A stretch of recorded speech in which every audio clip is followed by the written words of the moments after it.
You have no fur, no scales, no thick hide, no claws, no natural insulation of any kind. Every other mammal came with some kind of protection. You came with none of that. Bare skin, exposed to sun, to cold, to every insect with a reason to bite you. And for roughly 1 million years, that nakedness had no fix. None. Most people assume they figured out clothing pretty quickly, problem solved. But that is not what happened. There's a gap that is almost too long to make sense of. The way scientists measured that gap has nothing to do with bones, or caves, or ancient tools. It came from something that might be living on your head right now. In 2004, anthropologist Alan Rogers at the University of Utah, a single gene. The gene called MC1R controls skin pigmentation, molecular clock. 1.2 million years ago, your ancestors lost the dense body fur. Look at your own skin tone. Dark pigment evolved first, in Africa, long before lighter skin tones existed. This wasn't a slow fade,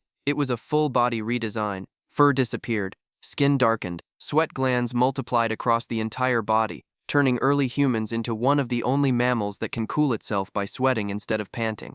Almost no other primate can do that. Your closest living relatives, chimpanzees, still pant to cool down, the same way a dog does. You don't. The leading explanation ties this to life on the open savanna, chasing prey across long distances without overheating. It was a brilliant solution to one problem. It created a different one. Bare skin loses heat constantly. It burns, it scrapes, it gets bitten. Losing the fur solved overheating and created exposure, permanent, every single day, forever, until you do something about it. So here's the obvious next question. Surely clothing came right behind it. A reasonable adjustment period. But here's where it gets stranger. There was almost no way to actually answer that question. Cloth rots. Hide decomposes. The oldest sewing needles ever discovered are around 40,000 years old, found in a cave in Siberia. That's a needle, not the clothing itself, which had already disintegrated long before anyone dug it up. Stone tools shaped for scraping hides clean, dated to roughly 780,000 years ago by archaeologist Udold Carbonell.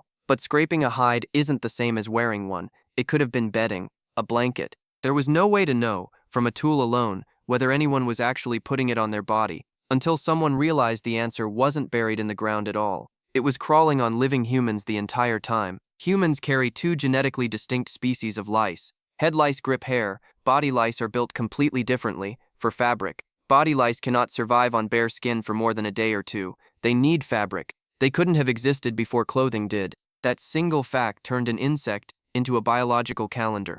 In 2003, geneticist Mark Stoneking at the Max Planck Institute in Leipzig, roughly 107,000 years. In 2011, biologist David Reed at the University of Florida ran a far larger version, approximately 170,000 years ago. Andrew Kitchen, then at Pennsylvania State University, approximately 190,000 years. Two groups landing within 20,000 years of each other. Run the math. Fur disappeared around 1.2 million years ago.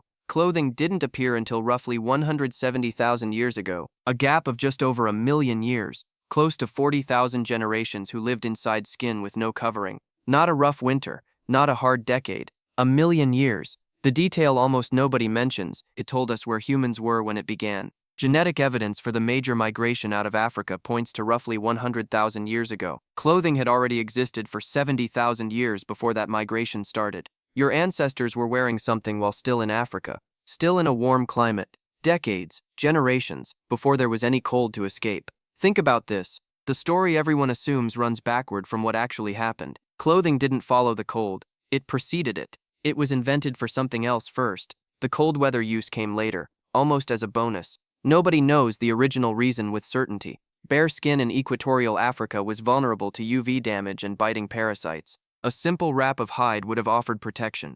A second possibility, identity. Shell beads from Bismone Cave, Morocco, dated to roughly 142,000 years. Decoration and covering appear in the record around the same stretch of time. Not protection first and meaning later, both tangled together from the start. Clothing is not a patch evolution forgot to install. It is a choice that predates the problem it's most famous for solving. So go back to the beginning. No fur, no scales, no thick hide. That stayed true, with nothing covering it. While still standing under the African sun, with no winter anywhere in sight, someone wrapped something around their body anyway, not because the cold demanded it, because they wanted to. That decision is still wrapped around you right now, 170,000 years before anyone needed it. Every morning you stand in front of a closet, 140,000-year-old behavior, still running, in a slightly different room. You didn't inherit clothing from necessity. You inherited it from a hairless, exposed creature who solved a problem that hadn't started yet. It's still the oldest decision you're wearing.